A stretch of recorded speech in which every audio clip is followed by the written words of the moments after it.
পৃথিবীর জিন ও মানুষকে সৃষ্টি করেছেন আল্লাহ তাআলার ইবাদত করার জন্য। কোরআনুল কারীমের 51তম সূরা জারিয়াতের 56 নম্বর আয়াত, ওয়ামা খালাকতুল জিন্না ওয়াল ইনসা ইল্লা লিয়াবুদুন, আমি মানুষ ও জিন জাতিকে কেবলমাত্র আমার ইবাদত করার জন্যই সৃষ্টি করেছি, আর কোনো উদ্দেশ্য নিয়ে আমি আল্লাহ সৃষ্টি করি নাই।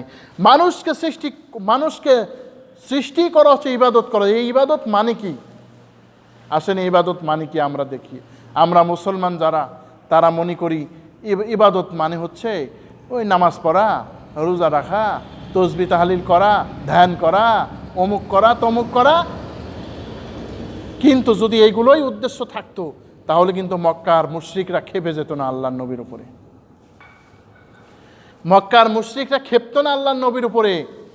আরও কিছু আছে। লা ইলাহা, কোনো ইলাহ নাই, কোনো ইবাদতের কেউ নাই, আইনের উৎস নাই, বিধানের উৎস নাই, কারো আইন বিধান চলতে পারে না, একমাত্র আল্লাহ রব্বুল আলামিনের আইন ও বিধান, একমাত্র তার বিধান চল। আমরা বলবো আমরা বিপদ আপদ আসলে আল্লাহর কাছে প্রার্থনা করি। এইবারে শোনেন ওরা কিভাবে প্রার্থনা করত। তখন তার পূর্বে, আল্লাহর নবী আসার পূর্বে যখন হস্তি বাহিনী আসলো, আবরাহা যখন কাবা শরীফকে ভাঙার জন্য চেষ্টা করলো, এবার আব্দুল মুত্তালিব লাতের কাছে মোনাজাত করে না, হবলের কাছেও মোনাজাত করে না, উজ্জার কাছেও মোনাজাত করে না, কয় আল্লাহ তোমার ঘর তুমি বাঁচাও, তোমার ঘর আজকে তুমি ছাড়া কেউ বাঁচাতে পারবে না। তাহলে ওদের মধ্যে আমাদের মধ্যে পার্থক্য কি? এইবার তাহলে শোনেন। আল্লাহ রাসূল সাল্লাল্লাহু আলাইহি ওয়াসাল্লাম তিনি দ্বীনি দাওয়াত প্রথমে ওহী নাজিল হওয়ার পরে তো গোপনেই দিলেন, প্রায় 3 বছর দেওয়ার পরে এইবার আল্লাহ রাব্বুল আলামিনের পক্ষ থেকে ঘোষণা হয়ে গেল, ওয়াআযির আশীরাতাকাল আকরাবিন, হে নবী তুমি তোমার যারা নিকটবর্তী আছে আত্মীয় স্বজন তাদেরকে দাওয়াত দাও। সূরা শুআরা কোরআনুল কারীমের 25তম সূরা, এই সূরাটির 214 নম্বর আয়াত। আল্লাহ পাক এখানে কি বলছেন? ওয়াআনযির আশীরাতাকাল আকরাবিন, হে নবী আপনার নিকটবর্তী যারা আত্মীয় স্বজন আছে তাদেরকে আপনি দাওয়াত দিন, দ্বীনে দাওয়াত দিন। আল্লাহ রাসূল একটি খাওয়ার আয়োজন করলেন, একটা দাওয়াতের ব্যবস্থা করলেন। আজকে তো আমরা হুজুর যারা আছি, যারা হয়তো বা একটু দ্বীনের কাজ করে, তারা মানুষকে খাওয়াইতেই চায় না, শুধু আমরা চাই যে নিজেরাই আমরা খাই। এটা আমার উদ্দেশ্যে আমি সহ বললাম, যাতে আপনাদের কারো কোনো আঘাত না লাগে। আমরা সবাই কিন্তু এটা চাই। আল্লাহর নবী কি করলেন? দ্বীনে দাওয়াত দেওয়ার আগে নিজে খাওয়ার আয়োজন করলেন। খাওয়ার আয়োজন করার পরে এইবার আল্লাহর নবী যখন তিনি দাওয়াত দিলেন, আমি আল্লাহর নবী লা ইলাহা আশহাদু আল্লা ইলাহা ইল্লাল্লাহ ওয়া আশহাদু আন্না মুহাম্মাদান আবদুহু ওয়া রাসূলুহু, আমি সাক্ষ্য দিচ্ছি আল্লাহ তাআলা ব্যতীত আর কোনো ইলাহ নাই, মুহাম্মদ সাল্লাল্লাহু আলাইহি সাল্লাম আল্লাহ তাআলা রাসূল। আবু তালেব খেপে গেল, এই আবুল আহাব খেপে গেল। খেপে যাওয়ার পরে বলল, মুহাম্মদ তুমি খবরদার এই কথা তুমি বলতে যেও না, এই কথা বলো না, নইলে কিন্তু তুমিও বিপদে পড়বা, আমাদেরও বিপদে পড়বা, ফেলবা, খবরদার এই কথা বলো না। প্রথম পর্যায়ে আবুল আহাব একটু নরম পর্যায়ে কথা বললেন। কেন তিনি এ কথা বললেন? কালিমার মধ্যে আমরা কি পড়ি? লা ইলাহা ইল্লাল্লাহ। লা মানে কি? না, নাই। ইলাহ মানে কি? এই ইলাহুন আমরা শুধু বলি আল্লাহ ছাড়া কোনো মাবুদ নাই, সম্পূর্ণ হয়ে গেল, হলো না কিন্তু। লা ইলাহা মানে আল্লাহ ছাড়া প্রকৃত আর কোনো মাবুদ নাই। কারণ কি? যে এজন্য নাই কোনো মাবুদ, অর্থাৎ আল্লাহ ছাড়া কোনো মাবুদ নাই, এই তর্জমাটা খুব একটা ভালো নয়। নাই কোনো মাবুদ আল্লাহ ছাড়া, এই যে নাই, আগে কিন্তু এই আপনার অন্তর থেকে এই নাই আপনার বাদ করতে হবে। ইলাহ মানে কি? ইলাহ মানে হচ্ছে যার ইবাদত করা হয়। আসুন অত কিছু বাদ দিয়ে আমরা শুধু ইবাদতের কথা একটু চিন্তা করি। ইবাদত বলতে কি বুঝি আমরা?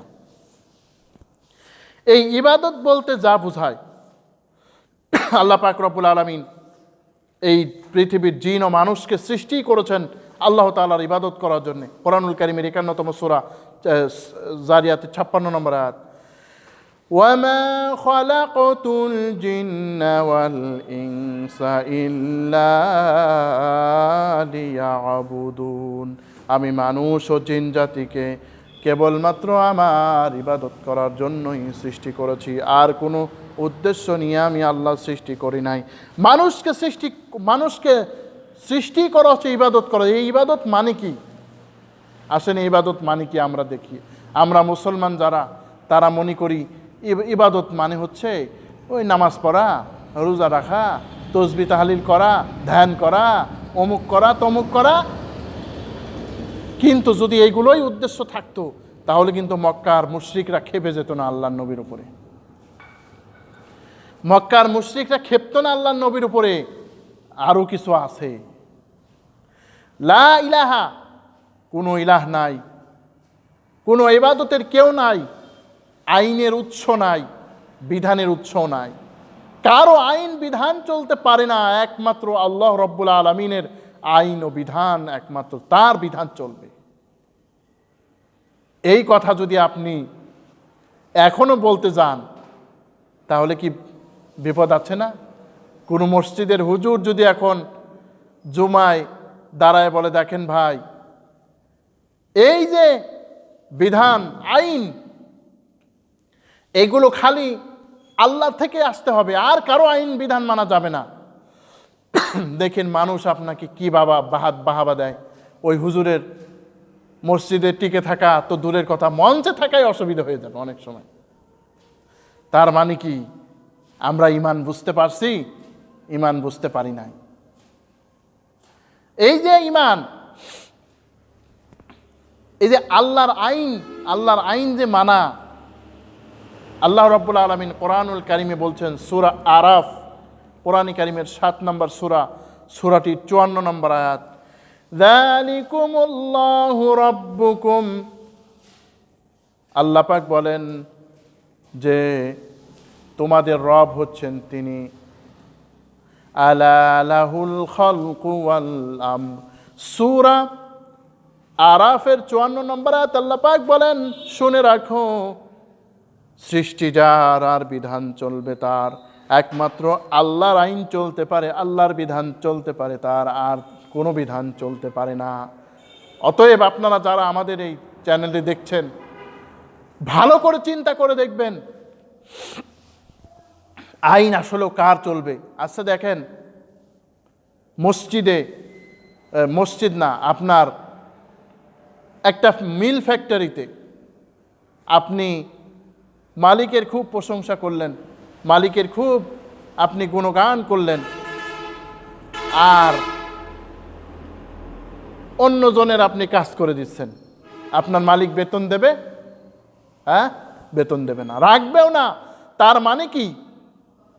মালিকের দাবি হলো কেবলমাত্র আমার কমান্ড মেনে তুমি চলবা।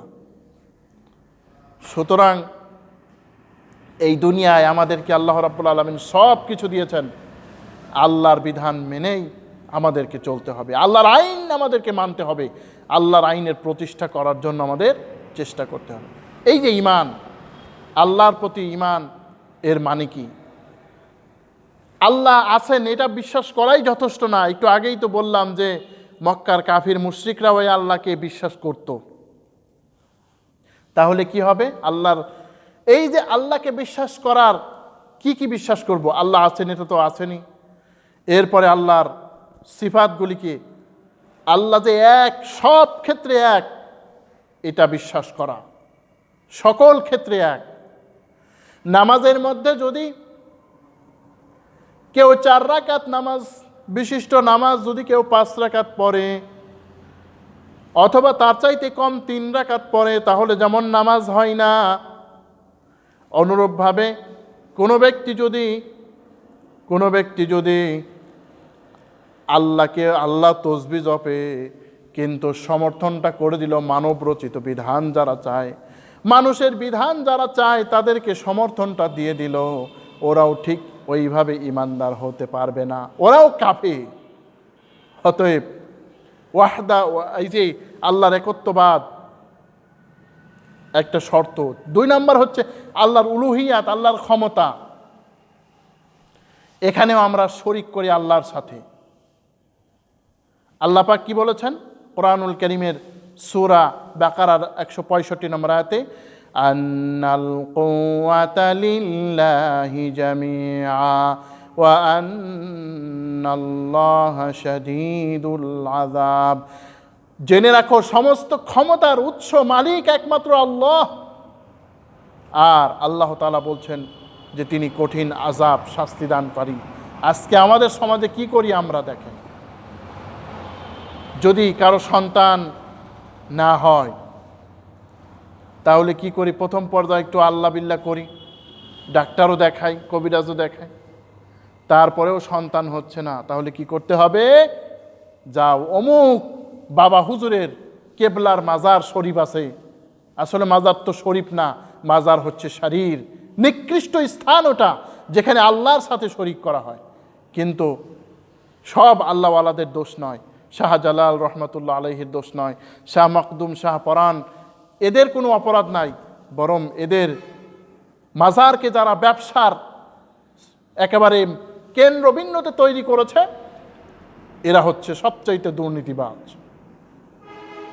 মানুষের ধর্মীয় অনুভূতির নাম দিয়ে এরা মানুষের কাছ থেকে টাকা পয়সা শোষণ করে, আল্লাহর উলুহিয়াতের প্রতি আমাদের বিশ্বাস করতে যায় না।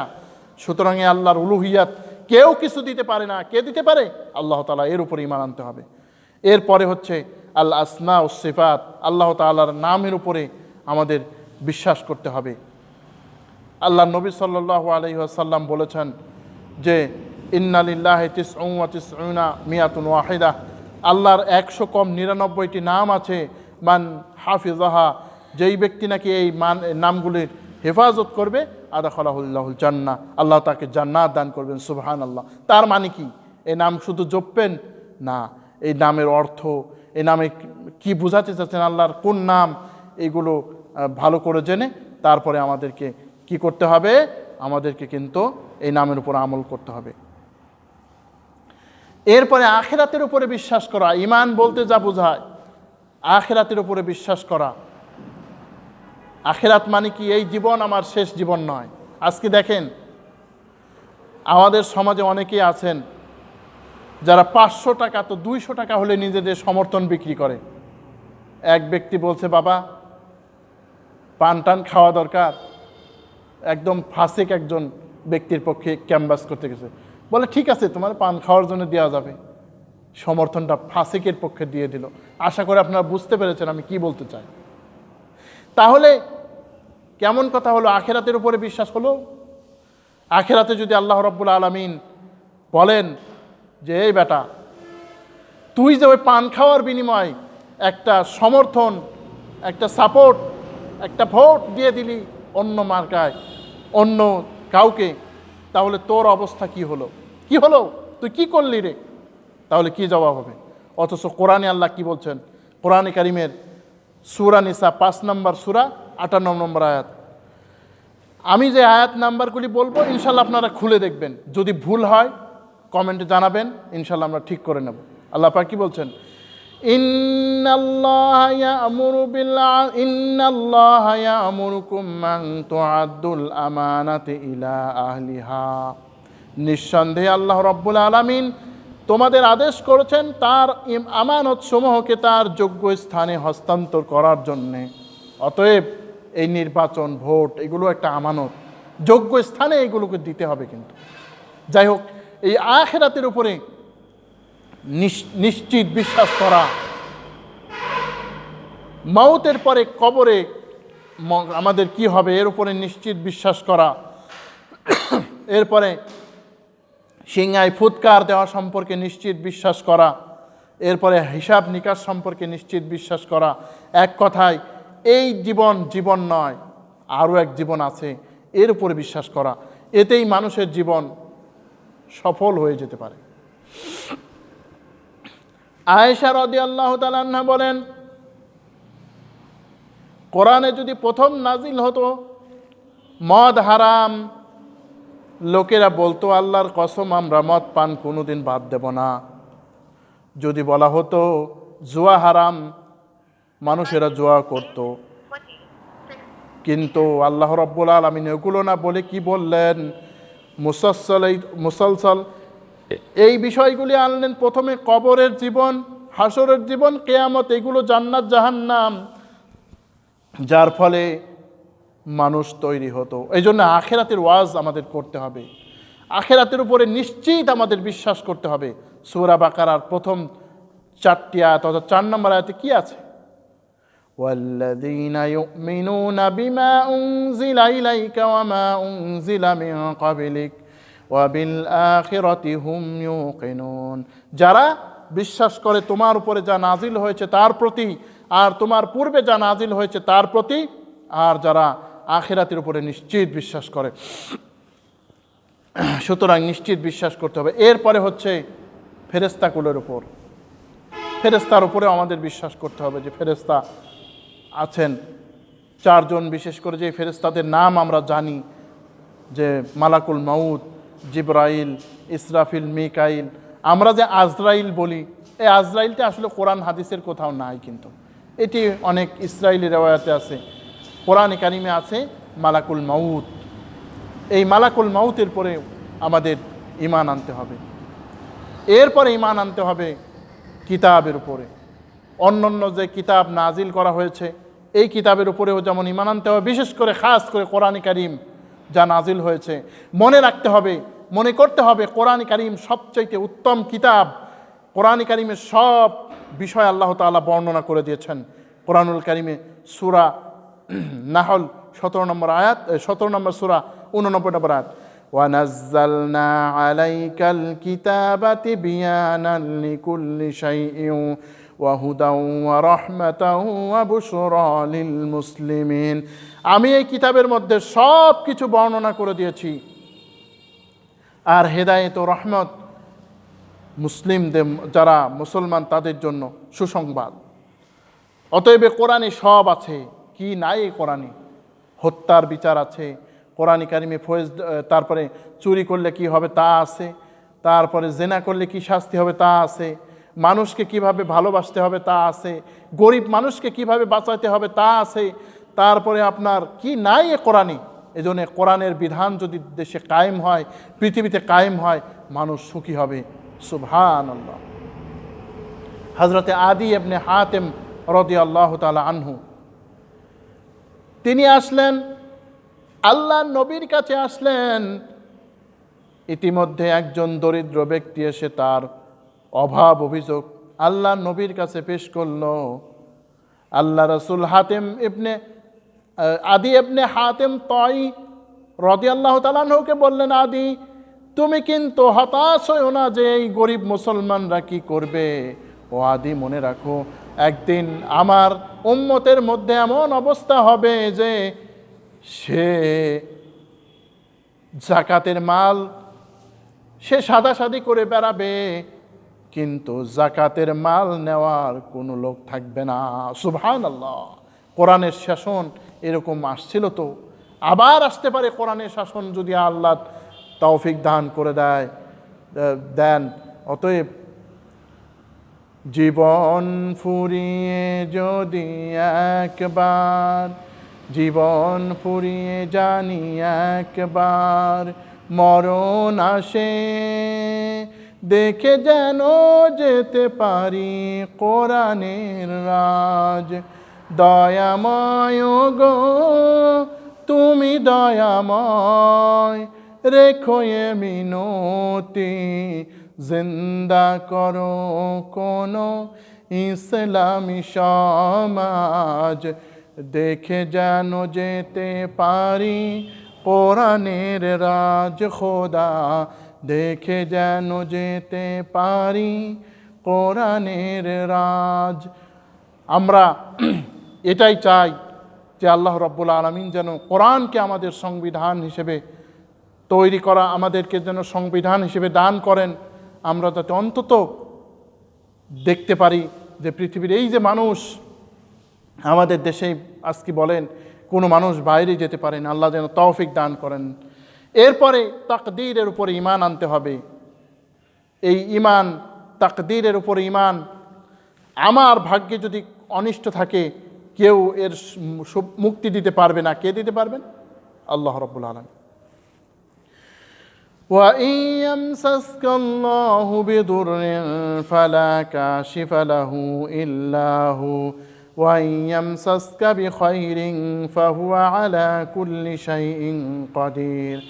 যদি আল্লাহ তোমার কোনো অনিষ্ট করতে চান, কেউ এর অনিষ্টকে রোধ করতে পারবে না। আর তিনি যদি তোমাদের ক্ষতি করতে চান, তাহলে ক্ষতিকেও কেউ রোধ করতে পারবে না। সুতরাং এই বিশ্বাস যদি আমার থাকে, তাহলে আমার ভয় থাকতে পারে না। আল্লাহর এই তাকদীরের উপর ঈমান যদি থাকে, তাহলে আমার কোনো ভয় থাকতে পারে না। তো ঈমানের বিষয়ে আমি সংক্ষিপ্তভাবে আলোচনা করলাম। সূরা আসর আসলে এমন একটা সূরা, যেই সূরাটা যদি কোরআনের সব উঠিয়ে নিতেন আল্লাহ রাব্বুল আলামিন, তারপরেও এই সূরা আসর যথেষ্ট হতো। মনে করেন কত ভারী ভারী কথা আছে। আমরা একটু সংক্ষিপ্তভাবে আগে আল্লাহ পাক কি বলছেন? ইল্লাল্লাযীনা আমানু ওয়া আমিলুস সালিহাত।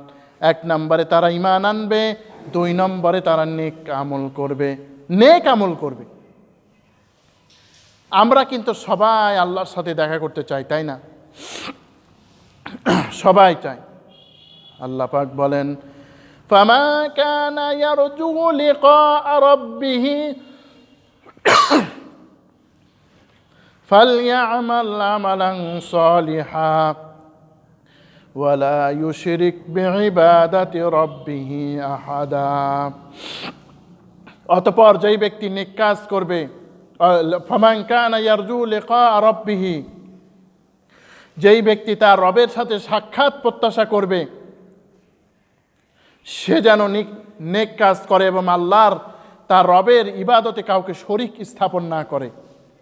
নেক কাজ করতে হবে। সূরা কাহাফ, কোরআনুল কারীমের 18তম সূরার 110 নম্বর আয়াত। অতএব নেক কাজ করতে হবে। এই নেক কাজ মানে কি? এই নেক কাজ, ভালো কাজ, কোরআন কারীমে অনেক আয়াত এ সম্পর্কে আছে। সূরা বাকারার 2 নম্বর সূরা 25 নম্বর আয়াত, ওয়াবাশশিরিল্লাযীনা আমানু ওয়া আমিলুস সালিহাতি আন্না লাহুম জান্নাতিন তাজরি মিন তাহতিহাল আনহার। আল্লাহ পাক বলেন, যারা ঈমান আনে ও সৎকর্ম করে তাদের জন্য রয়েছে এমন জান্নাত যার তলদেশ দিয়ে নহরসমূহ প্রবাহমান। সূরা বাকারার 82 নম্বর আয়াতে বলা হচ্ছে, ওয়াল্লাযীনা আমানু ওয়া আমিলুস সালিহাতি উলাইকা আসহাবুল জান্নাহ হুম ফিহা খালিদুন।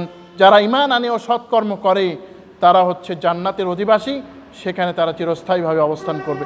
এই সৎ কাজ করতে হবে কিভাবে? সৎ কাজ হতে পারে কিভাবে? যে কোনো কাজ করলেই কিন্তু ভালো কাজ হয় না। কিভাবে থাকতে হবে? এক নম্বর হচ্ছে যে একমাত্র আল্লাহর উদ্দেশ্যেই সৎ কাজগুলি করতে হবে। আল্লাহর সন্তুষ্টির জন্যই সৎ কাজ করতে হবে, আর কারো উদ্দেশ্য করলে হবে না। আল্লাহ পাক বলেন, হুনাফা ওয়া মা উমিরু ইল্লা লিয়াবুদুল্লাহা মুখলিসিনা লাহুদ্দিন। আল্লাহ পাক রব্বুল আলামিন সূরা বাইয়িনা, কোরআনুল কারীমের ৯৮তম সূরার ৫ নম্বর আয়াতে বলছেন, আল্লাহ তাআলা তোমাদের আদেশ করছেন, তিনি আদেশ করছেন এক আল্লাহর ইবাদত করার জন্য, আর কিন্তু খালেসভাবে আল্লাহর দ্বীনকে খালেস করে ইবাদত করতে হবে, আল্লাহর জন্যই করতে হবে। এখন আমি এই যে বয়ানটা করলাম, আমার নিয়তে যদি থাকে আমি বিশ্ব একজন বক্তা হব, আমি অমুক করব তমুক করব, আমার ফলোয়ার হবে বেশি, তাহলে কি আমার এই বক্তব্য কাজে লাগবে? ভাই, কিচ্ছু কাজে লাগবে না। কারণ কি? কারণ হচ্ছে যে আমি দুনিয়ার জন্য কিছু করে ফেললাম, আমি আল্লাহর জন্য কিছুই করলাম না।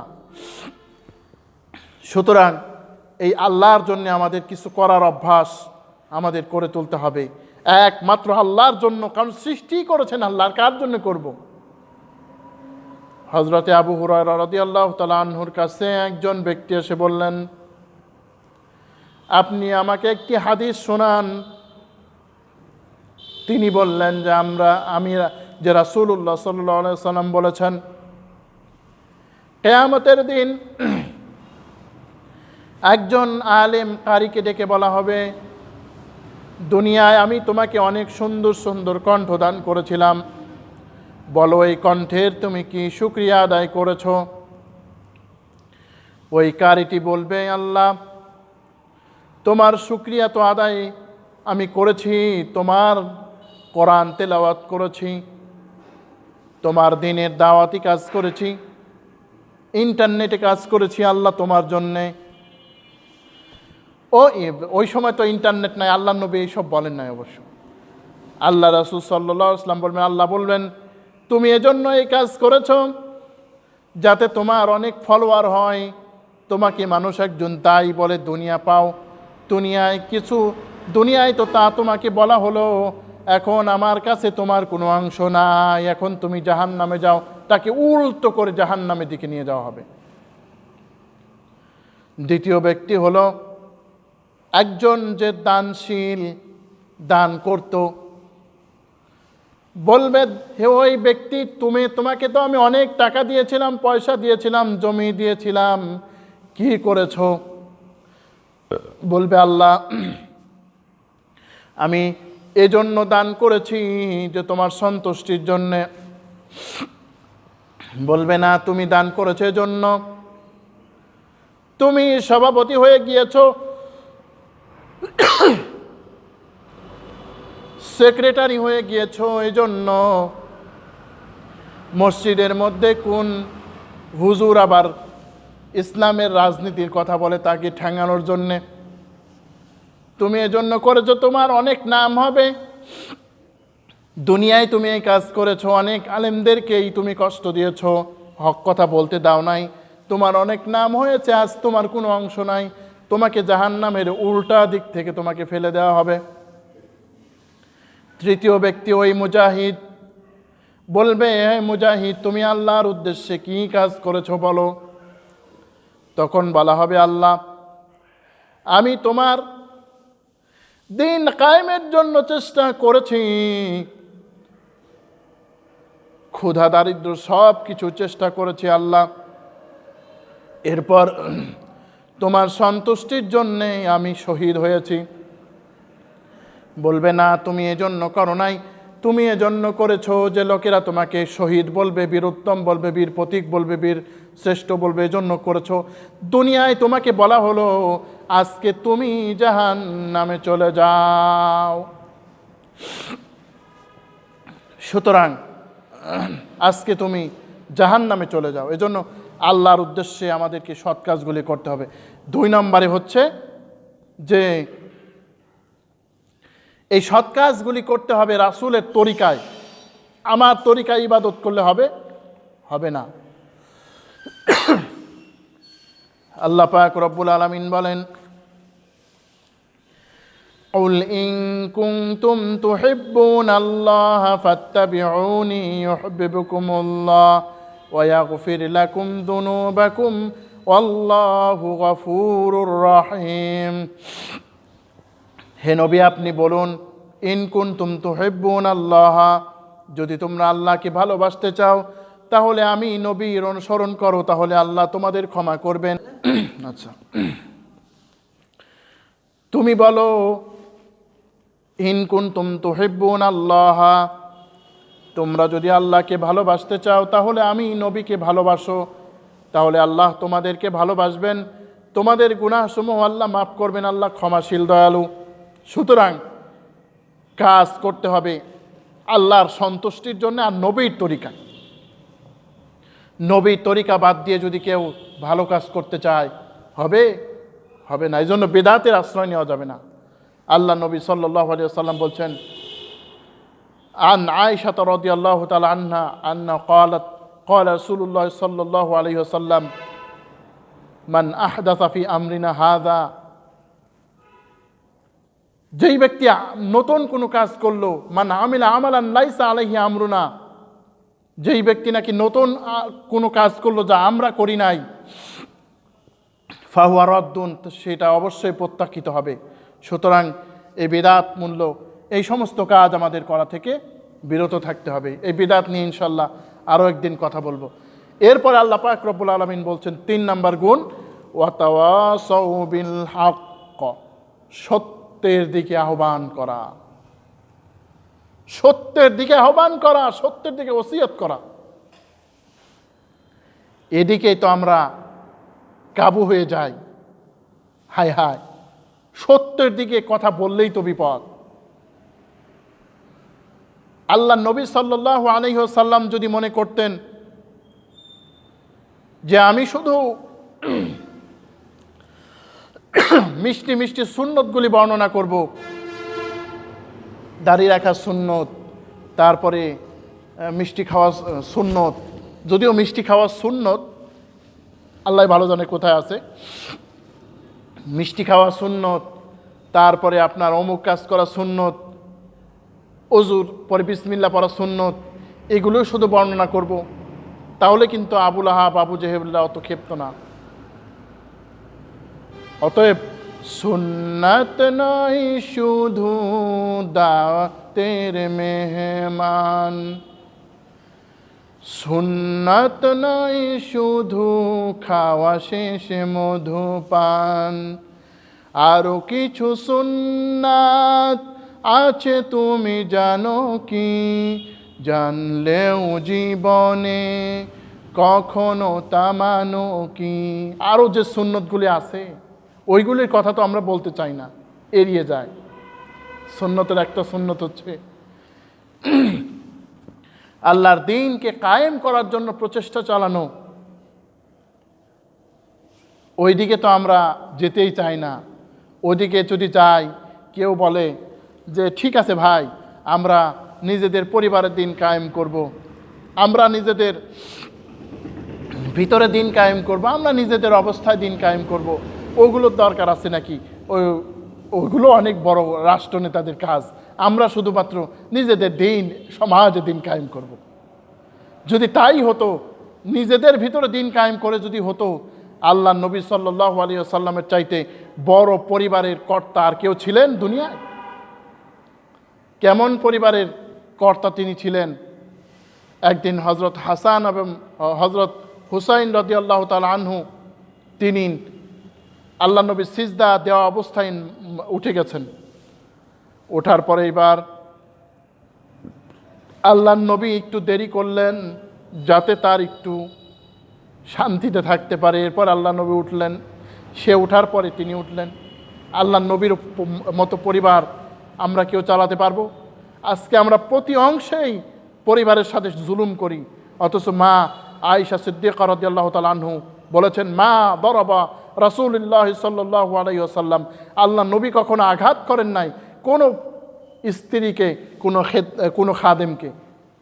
অতএব আজকে আমাদের এত রাগ, আর আমরা ইসলাম কায়েম করে ফেলবো শুধু পরিবারের সদস্যদের কাছে কায়েম করে, অথচ মূল যেখানে ওইটির কথা আমরা অস্বীকার করতে চাই, আমরা স্বীকারই করতে চাই না। অথচ কোরআনে কি বলছে?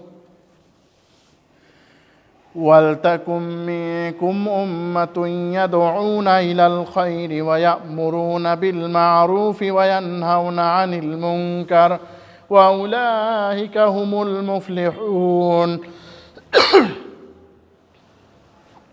আল্লাহ রাব্বুল আলামিন বলেন, তোমাদের মধ্যে অবশ্যই এমন একটি দল থাকতে হবে যারা মানুষকে কল্যাণের দিকে আহ্বান করবে, তারা সৎ কাজের আদেশ দেবে, অসৎ কাজের নিষেধ করবে, আর কি করবে? এরাই হচ্ছে সফল কাম। আল্লাহ নবী সাল্লাল্লাহু আলাইহি ওয়াসাল্লাম বলছেন, মান রাআ মিনকুম মুনকারান ফালইউগাইয়িরহু বিয়াদিহি, যেই ব্যক্তি কোনো খারাপ কাজ হতে দেখে তাহলে সে যেন ওই খারাপ কাজটা তার নিজের হাত দ্বারা বাধা দেয়। অতএব নিজের হাত দ্বারা বাধা দেওয়ার কথা প্রথমে বলা হচ্ছে। আমরা কিভাবে দেব নিজের হাত? এই যে সামনে আসছে সমর্থন দেওয়ার সময়, এই সময়টা আমাদেরকে কিন্তু ভালো ন্যায়নিষ্ঠ যারা ইসলাম প্রতিষ্ঠা করতে চায় তাদেরকে সমর্থন দিয়ে আমাদেরকে কিন্তু করতে হবে। তবেই আমরা আল্লাহ নবী সাল্লাল্লাহু আলাইহি সাল্লামের এই সুন্নতকে আমরা আমল করতে পারব। অতএব এই হকের প্রতি মানুষকে আমাদের উৎসাহিত করতে হবে। 4 নাম্বার গুণ, ওয়াতাওয়াসাউ বিস-সবর, সবরের উপদেশ দেয়। সবরের উপদেশ দেওয়া মানে কেউ আপনাকে একটা কিল থাপ্পড় দিল আর আপনি গালটা এগিয়ে দিলেন, ভাই আরও 2টা দাও, এমন না। সবরের উপদেশ মানে দিনের পর তাদের সাথে যখন মোলাকাত হতো তখন কিন্তু তারা সূরা আসরের তেলাওয়াত করতে শোনাতেন একজনকে। সূরা আসর না শুনিয়ে তারা একে অপরের কাছ থেকে বিচ্ছিন্ন হতেন না। অতএব সূরা আসরের অনেক বেশি গুরুত্ব, অনেক বেশি ফজিলত। সূরা আসরে এমন কিছু গুণের কথা আল্লাহ রাব্বুল আলামিন আলোচনা করেছেন, যেই গুণগুলি যদি কারো মধ্যে থাকে সে ক্ষতিগ্রস্ততা থেকে বাঁচবে। আর যদি কারো ভিতরে এই গুণগুলি না থাকে তাহলে সে দেউলিয়া হবে, হালাক হবে, ক্ষতিগ্রস্ত হবে। সুতরাং এই সূরাটি এত গুরুত্বপূর্ণ সূরা। সূরাটির প্রথম আয়াতের দ্বিতীয় শব্দ ওয়াল আসর, এই আসর শব্দ থেকেই সূরাটির নামকরণ করা হয়েছে সূরা আল আসর। এবার আমরা শুরু করি। আল্লাহ পাক বলছেন ওয়াল আসর, শপথ। আল্লাহ পাক শপথ করছেন সময়ের। আসরের 2টি ব্যাখ্যা উলামায়ে কেরাম করেছেন। একটা ব্যাখ্যা হচ্ছে যে সময়, আর একটা ব্যাখ্যা হচ্ছে যে আসরের যে একটা নামাজ আছে এই নামাজের কথাও আল্লাহ রাব্বুল আলামিন এই নামাজের সময়ের কথাও বলেছেন। দুইটাই সঠিক। কেমন করে? সময়ের সাথে শপথ করেছেন আল্লাহ রাব্বুল আলামিন। কারণটা কি? কারণ হচ্ছে মানুষের সময় আস্তে আস্তে চলে যায়। একটা মানুষ যখন জন্ম নেয়, 1 দিন 2 দিন, 1 সপ্তাহ 2 সপ্তাহ, 1 বছর 2 বছর, বছরের পর বছর সময় হারিয়ে যায়। কিন্তু এই মানুষ সময়ের গুরুত্ব দেয় না। ওই মানুষ সময়ের গুরুত্ব দেয় না, সময়কে হারিয়ে ফেলছে। কিন্তু এই মানুষ যখন সময় অতিক্রম করবে, সময় যখন অতিক্রম করা হয়ে যাবে, যখন ফেরেশতা আসবে মালাকুল মাউত, আল্লাহ রাসূল সাল্লাল্লাহু আলাইহি ওয়াসাল্লাম তিনি একজন আনসারীর জানাজা উপলক্ষে বাকি কবরস্থানে তিনি যখন গেলেন তখন কবর খোঁড়া হচ্ছিল। আল্লাহর নবী সাল্লাল্লাহু আলাইহি ওয়াসাল্লাম তিনি বসে পড়লেন। সাহাবাই কেরাম বললেন, আমরা এমন অবস্থায় বসে পড়লাম যেন আমাদের পিঠের উপরে কোনো পাখিটাকি বসে আছে। এমন গুরুত্ব দিয়ে আমরা নবীর কথা শুনতে লাগলাম। আজকে তো আমরা আল্লাহর নবীর হাদিসের কথা শুনি, কোরআনের কথা শুনি, আল্লাহর বাণী শুনি, কিন্তু আমাদের মধ্যে তেমন কোনো তাসির আসে না, আমাদের মধ্যে তেমন কোনো প্রতিক্রিয়া আসে না, কারণ আমরা মনোযোগের সাথে আমরা শুনি না। অথচ আল্লাহ কি বলছেন? وَإِذَا قُرِئَ الْقُرْآنُ فَاسْتَمِعُوا لَهُ وَأَنصِتُوا لَعَلَّكُمْ تُرْحَمُونَ। যখন তোমাদের সামনে কোরআন কারীমকে তিলাওয়াত করা হয় তখন তোমরা গুরুত্বের সাথে শ্রবণ করো, তবেই তোমাদের উপরে আল্লাহর রহমত বর্ষিত হবে। সূরা আরাফ, কোরআনুল কারীমের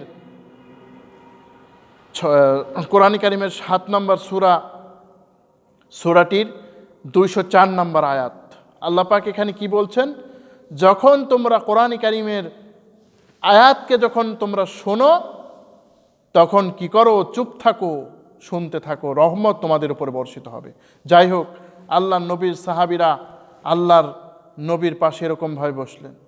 তিনি বললেন, আউযু বিল্লাহি মিন আযাবিল কবর, হে আমার উম্মতেরা, তোমরা আল্লাহর থেকে, আল্লাহর কবরের আযাবের পানাহা চাও। তিনি বলেন, একজন ব্যক্তি যখন ইন্তেকাল করবে, পড়ার সময় আসবে, একজন গুনাহগার, হাদিসটি অনেক বড় লম্বা হাদিস, একজন গুনাহগারের যখন মৃত্যুর সময় আসবে, তখন ওই গুনাহগারের কাছে যে সে বলবে, হে খবিসাপ্তা, তুই এখন বেরিয়ে যা, ওই আপ্তা থেকে, তুই শরীর থেকে বেরিয়ে যা। তখন ওই ব্যক্তি কি করবে? বলবে, ফাআসাদ্দাকা ওয়া আকুম মিনাস সালিহিন ওয়ালান ইউআখিরাল্লাহু নাফসান ইযা জাআ আজালুহা। আল্লাহ পাক কি বলছেন? যে ওই ব্যক্তি বলবে, আল্লাহ আরেকটু সময় দাও না, আমি আরেকটু সময় দিলে ভালো হয়ে যাব আল্লাহ। সূরা মুনাফিকুন, কোরআনুল কারীমের সূরাটি মুনাফিকুন হচ্ছে 62 নম্বর সূরাটির 10 এবং 11 নম্বর আয়াত। আল্লাহ পাক এখানে বলছেন যে আমাকে আরেকটু সময় দাও, আরেকটু সময় দিলে আমি ভালো হয়ে যাব। আল্লাহ বলছেন না, সময় দেওয়া হবে না। আল্লাহ রাব্বুল আলামিন বলছেন, ওয়াল আসর, হে মানুষ, সময়ের কসম, ইন্নাল ইনসানা লাফি খুসর, নিঃসন্দেহে প্রত্যেকটা মানুষ ক্ষতিগ্রস্ত হয়ে যাবে। সুতরাং মানুষ, তোমার বয়স 50, ভাবছো আরও 30 বছর বাঁচবো, পরে তাওবা 3 লাখ করে নেব। কিন্তু মানুষ, যখন তোমার সময় পরিপূর্ণ হয়ে যাবে, আল্লাহ কিন্তু সময় দেবেন না। যদি এই সময়টা সঠিকভাবে তুমি যদি কাজে না লাগাতে পারো মানুষ, তাহলে কিন্তু তুমি একজন ক্ষতিগ্রস্তদের একজন হয়ে যাবে। সুতরাং আল্লাহ পাক বলছেন, মানুষ, সময়ের কসম, মানুষ কিন্তু ক্ষতিগ্রস্ত। কেউ কেউ বলছেন যে আসরের উদ্দেশ্যে বলা হয়েছে, আসরের নামাজকে উদ্দেশ্য করে কসম খাওয়া হয়েছে। এটাও ঠিক। কেমন? আসরের নামাজ যখন শেষ হয়ে যায়, মাগরিবের নামাজের রক্ত প্রায় শুরু হয়ে যায়, দেখতে দেখতেই যেন আসরের নামাজ পুরা হয়ে গেল, আসরের নামাজের সময়কাল শেষ হয়ে যাচ্ছে।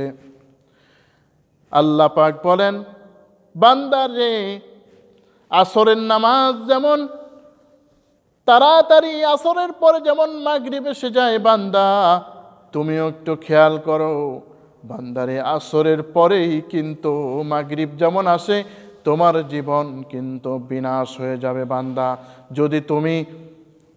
যদি তুমি কি করো, যদি তুমি ভালো না হও, তুমি কিন্তু ক্ষতিগ্রস্ত হয়ে যাবে বান্দা। সুতরাং মানুষ, সময় তোমার শেষ হয়ে যাচ্ছে। ও মানুষ, একটু চিন্তা করো না, আর কতদিন শয়তানের ওয়াসওয়াসায় পড়ে থাকবে? তোমরা কিন্তু ক্ষতিগ্রস্ত হয়ে গেল। ক্ষতিগ্রস্ত, আল্লাহ পাক রব্বুল আলামিন বলছেন তোমরা ক্ষতিগ্রস্ত কিভাবে? অন্য আয়াতে বলেন,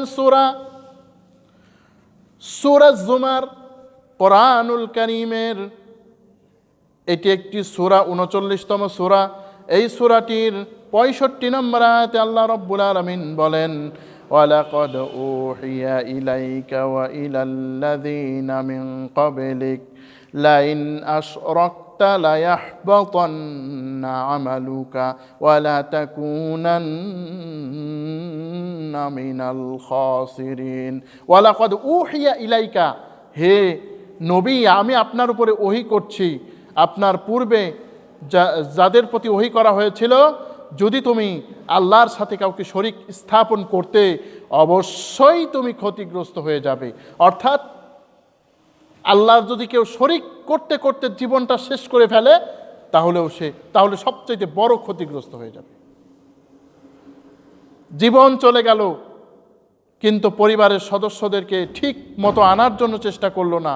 আল্লাহ পাক বলছেন, قل إن الخاسرين الذين خسروا أنفسهم وأهليهم يوم القيامة ألا ذلك هو الخسران المبين। আল্লাহ রাব্বুল আলামিন বলেন, কোরআনুল কারীমের মধ্যে বলেন যে কুল ইন্নাল খাসিরিন আল্লাযীনা খাসিরু আনফুসাহুম, যে অবশ্যই তারাই ক্ষতিগ্রস্ত হবে যারা নিজেদেরকে ক্ষতিগ্রস্ততার মধ্যে ফেলেছে। কিয়ামতের দিন যারা ক্ষতিগ্রস্ত হবে, শুনে রাখো, এটাই হচ্ছে মহা ক্ষতি।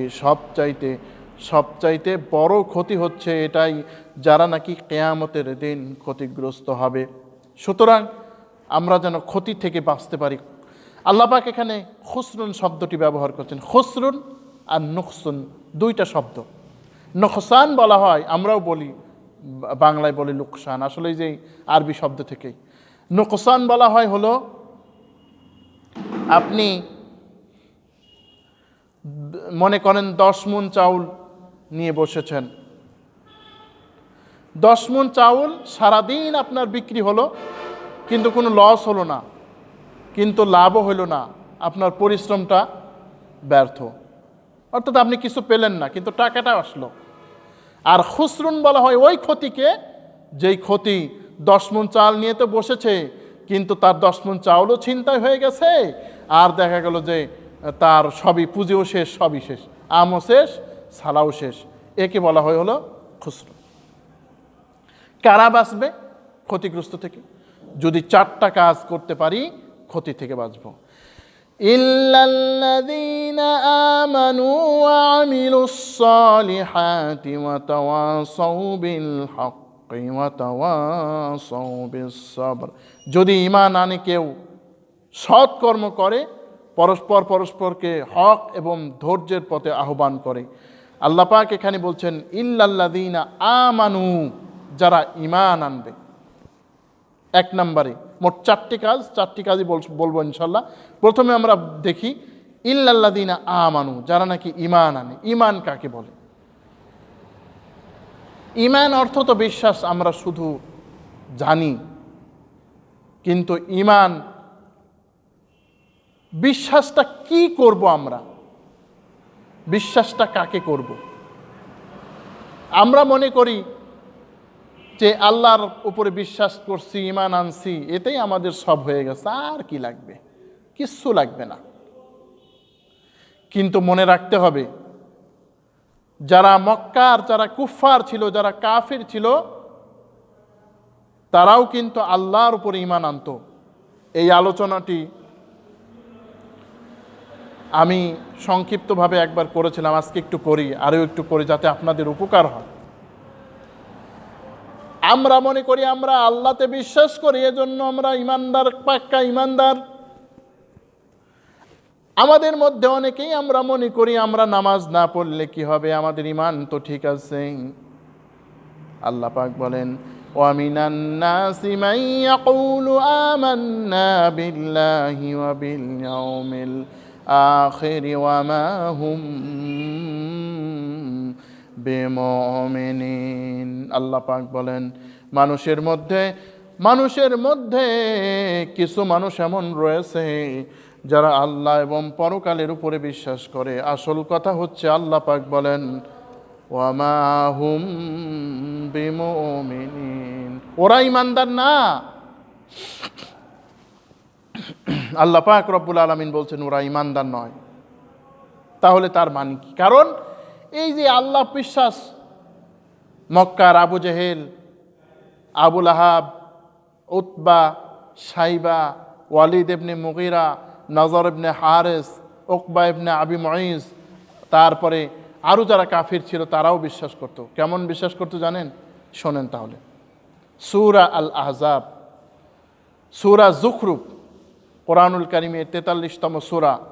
এই সূরাটির 87 নম্বর আয়াত। আল্লাহ পাক কি বলছেন? এই আয়াতটি কালো পড়লাম। আল্লাহ পাক বলেন ওয়ালা ইন সাআলতাহুম মান খালাকাহুম লায়াকুলুন্নাল্লাহ। তাদেরকে যদি জিজ্ঞাসা করতেন, তাদেরকে যদি আপনি জিজ্ঞাসা করেন তোমাদেরকে কে সৃষ্টি করেছে, তাহলে তারা বলে আল্লাহ আমাদের সৃষ্টি করেছেন। অর্থাৎ তাদেরকে যদি বলা হয় কে সৃষ্টি করেছে তোমাদেরকে, তাহলে বলে আল্লাহ আমাদের সৃষ্টি করেছেন। তাহলে তারা তাদের সৃষ্টিকর্তা লাত, মানাত, উজ্জা, হবল, সরস্বতী কাউকে মানত না। তারা মানত কাকে? আল্লাহকে। এইবারে বলতে পারেন আমরা আসমান ও জমিনের সৃষ্টিকর্তা আল্লাহ মানি। আল্লাহ রাব্বুল আলামিন বলেন ওয়ালা ইন সাআলতাহুম মান খালাকাস সামাওয়াতি ওয়াল আরদ লায়াকুলুন্না খালাকাহুন্নাল আজিজুল আলিম। আজকে এই আয়াতগুলো আপনারা ভালো করে দেখার চেষ্টা করবেন, কারণ কি এই গুরুত্বপূর্ণ একটা বিষয়। যদি আপনি জিজ্ঞাসা করেন আকাশ ও জমিনের সৃষ্টিকর্তা কে, তাহলে তারা বলবে পরাক্রান্ত প্রজ্ঞাময় আল্লাহ তাআলা হচ্ছেন আকাশ ও জমিনের সৃষ্টিকর্তা। সূরা আহজাব কোরআনুল কারীমের 43তম সূরাটির 9 নম্বর আয়াত। শুধু তাই না, এইবারে আপনারা বলতে পারেন আমরা চন্দ্র সূর্য সৃষ্টিকর্তা আল্লাহ মানি। আল্লাহ পাক রব্বুল আলামিন বলছেন ওরাও কিন্তু আল্লাহকে চন্দ্র সূর্যর সৃষ্টিকর্তা মানত, ওরা কিন্তু চন্দ্র সূর্যর দেবতা আলাদা এটা মানত না। ওয়ালা ইন সাআলতাহুম মান খালাকাস সামাওয়াত